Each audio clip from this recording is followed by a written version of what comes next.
Bonjour à tous, aujourd'hui Lag BaOmer, j'aimerais partager avec vous quelques points sur l'importance de Lag BaOmer, les enseignements qu'on doit tirer de ce jour-là et les coutumes liées à ce jour. Alors tout d'abord, il y a deux événements essentiels à ce jour-là. Le premier, c'est comme le Talmud nous dit dans le traité Yebamot, que les élèves de Rabbi Akiva les 24 000 élèves de Rabbi Akiva sont malheureusement morts dans cette période-là, entre Pessah et Shavuot.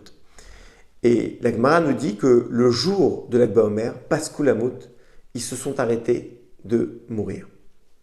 D'ailleurs, Rabbi Shimon Bar Yochai et encore 4 autres ont été les élèves de Rabbi Akiva qui ont remis sur pied toute la Torah. Donc ça, c'est la première raison pourquoi on a cette joie, c'est qu'on a l'arrêt de l'épidémie, l'arrêt des morts, donc de ces grands maîtres de la Torah. La deuxième raison, qui est la principale, c'est le jour de la Iloula de Rabbi Shimon Bar Yochai, le jour de l'anniversaire du décès du fameux Rabbi Shimon Bar Yochai, l'auteur du Zohar. Pourquoi ce jour est si important alors qu'on fête un décès? On sait très bien que le jour du 7 Adar, le jour du départ, du décès de Moshe Rabbeinu, le jour du 10 Nissan, le jour du décès de la sœur de Moshe Rabbeinu, Myriam, eh bien, il y en a qui ont la coutume de jeûner, parce que lorsque c'est la mort, bien sûr, d'un grand saint, d'un grand tzaddik, on jeûne. Pourquoi ici? Eh bien, on fête. Il y a beaucoup de réponses à cela. Une des réponses, c'est tout simplement, c'est Rabbi Shimon Bar Yochai lui-même a demandé qu'on se réjouisse ce jour-là. Le Rabbi Shmuel, le 4e rabbi de Chabad, explique que Lag BaOmer est allusionné dans le verset des psaumes de David, Gal enai va'bita niflot mitoratecha. Je traduis, révèle mes yeux que je puisse voir les prodiges dans ta Torah. Il explique que si on inverse les lettres Gal, dévoile, eh bien, on obtient Lag, qui est le Lag BaOmer. Mais quel est le lien réel qu'il y a entre ce verset et la vie de Rabbi Shimon Bar Yochai et surtout le jour de son décès, Lag BaOmer? Pour comprendre ça, il faut comprendre tout d'abord qu'est-ce que réellement Rabbi Shimon Bar Yochai a révélé. On sait que dans la Torah, il existe 4 niveaux. À l'exemple de l'homme, parce que la Torah est comparée à l'homme, il y a les habits, il y a le corps, l'âme et l'âme de l'âme. Pareil dans la Torah, il y a les habits qui sont les histoires de la Torah, il y a le corps de la Torah qui sont toutes les lois du Shulchan Aruch, de la vie juive, et nous avons l'âme de la Torah qui sont les secrets de la Torah comme l'âme qui n'est pas visible, et les secrets des secrets, la neshama dans la neshama, les secrets des secrets, razin et razin. Et Rabbi Shimon Bar Yochai a principalement dévoilé tout le long de sa vie Nishmat Adoraita, les secrets de la Torah. Mais il n'avait jamais auparavant révélé les secrets des secrets. Le jour de Lag BaOmer, il rassembla ses élèves et dit à ses élèves, je vais vous révéler des secrets que je n'ai jamais révélés, que j'ai eu peur de révéler. Et bien aujourd'hui, que je vais quitter ce monde, je vais vous les révéler. Et comme ça, le jour de Lag BaOmer, il révéla les secrets les plus infinis de la Torah.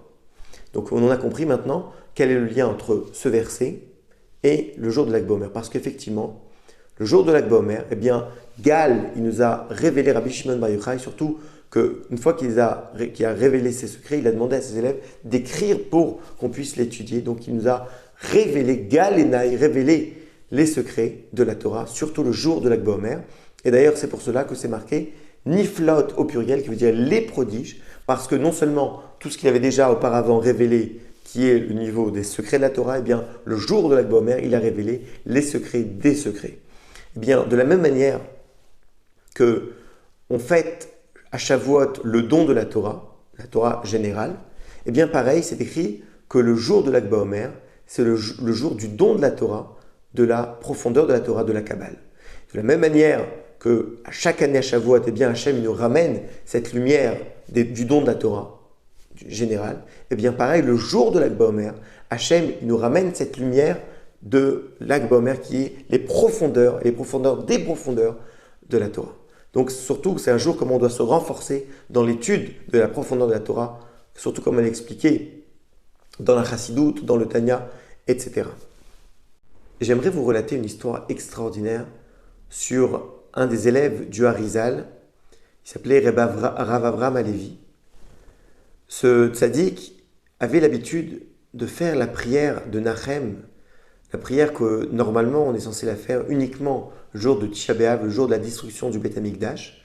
Et ce grand tzaddik qui ressentait la destruction du Beth Amikdash tous les jours, eh bien, faisait dans sa prière, dans le Birkat Hamazon, dans la prière de la Hamida, ce paragraphe de Nachem, la consolation. Et lorsqu'il est une fois venu à Méron, le jour de l'Ag BaOmer, avec son maître, le Harizal, eh bien, comme son habitude, il a prononcé donc cette prière du Nachem. Le Harizal lui a dit, juste après, qu'il a vu en vision Rabbi Shimon Bar Yochai sur sa tombe, et Rabbi Shimon Bar Yochai lui demanda, mais pourquoi ce Rav Avraham, eh bien, il peut, le jour de ma joie, prononcer une telle prière qui est sur la destruction du Beth Amikdash? Eh bien, il aura, lui, une consolation. Et malheureusement, quelque temps après, on a dû le consoler sur la mort d'un de ses enfants, le Halénou. Donc, de cette histoire, on peut voir une chose extraordinaire. Tout d'abord, ce Rav avait la coutume de faire cette prière tout le temps, tous les jours de la semaine, ainsi que le Shabbat et le Yom Tov.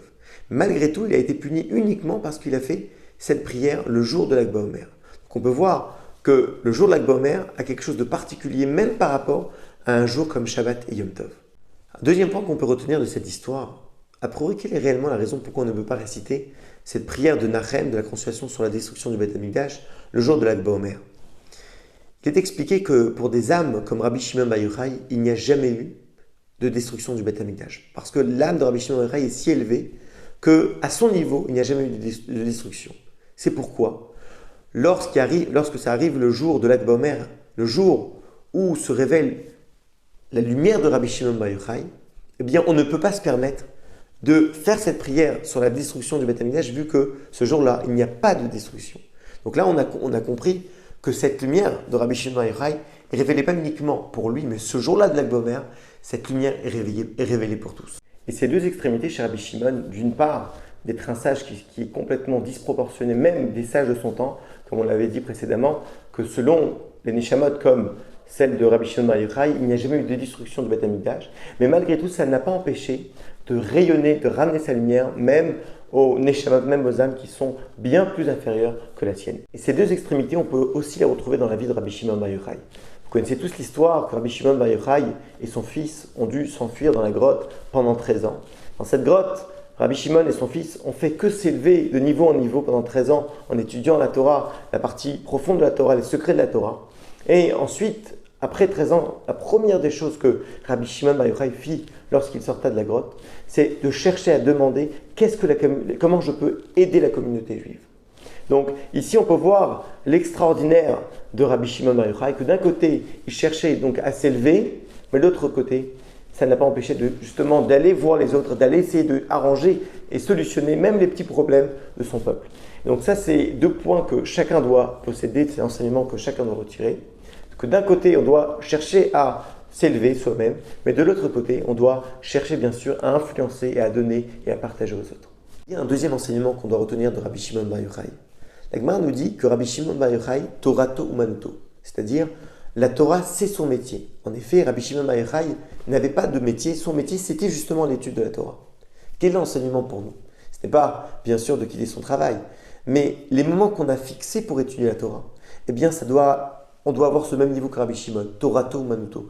La Torah, c'est son travail, c'est-à-dire qu'on doit être plongé complètement dans les temps fixés de la Torah et ne pas penser à autre chose, uniquement l'étude de la Torah.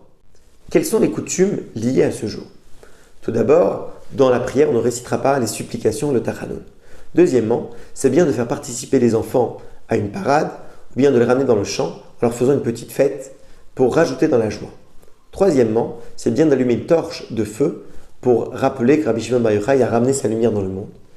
Quatrièmement, c'est bien de manger du karou car c'était l'aliment principal de Rabbi Shimon Bar Yochai lorsqu'il était dans la grotte. Et cinquièmement, c'est bien de jouer de l'arc à flèche, surtout les enfants, pour rappeler que Hachem n'a pas eu besoin de faire l'arc-en-ciel pendant toute la vie de Rabbi Shimon Bar Yochai. Chag Sameach, bonne fête de l'année.